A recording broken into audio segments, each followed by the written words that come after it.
On vous emmène à la découverte du parcours de la course en ligne de ces championnats du monde et ça commence ici à Helensburgh, la ville départ.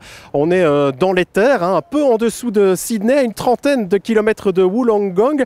Une ville assez petite et qui a un côté western, ça annonce un départ assez charmant. Et puis vous le voyez peut-être déjà derrière moi, la route va s'élever dès le départ et ça donne le ton de ce championnat du monde. On peut diviser le parcours en 3 blocs. Le premier propose une ligne droite du départ jusqu'à Wollongong, un peu plus de 30 km le long de l'océan avec un petit air de Milan-San Remo et une première attraction. Le Sea Cliff Bridge est l'une des fiertés de la région, un pont tournoyant entre falaises et océan. Ici, les images seront somptueuses. Une fois à Wollongong, le peloton attaquera le deuxième bloc du parcours, une boucle de 34 km qui mènera les coureurs au sommet du Mount Keah, un col d'un peu plus de 8 km, 5% de moyenne et un pic à 15%. Cette difficulté est située à plus de 200 km de l'arrivée et ne sera empruntée qu'une seule fois. La victoire ne se jouera pas ici, mais à travers la jungle, cette montée fatiguera une première fois les organismes.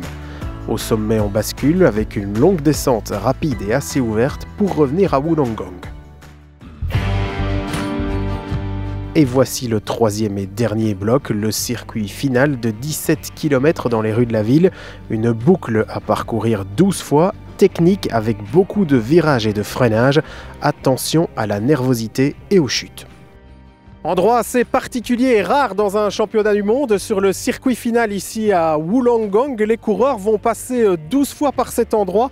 Derrière moi, c'est en fait l'entrée d'un campus scolaire, un chemin habituellement privé.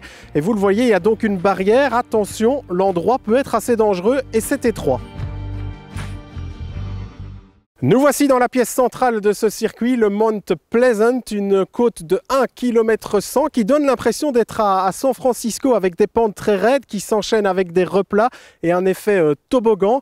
L'organisation renseigne des pics à 14%, mais je peux vous dire que quand on est sur place, on a l'impression que c'est bien plus raide que 14%.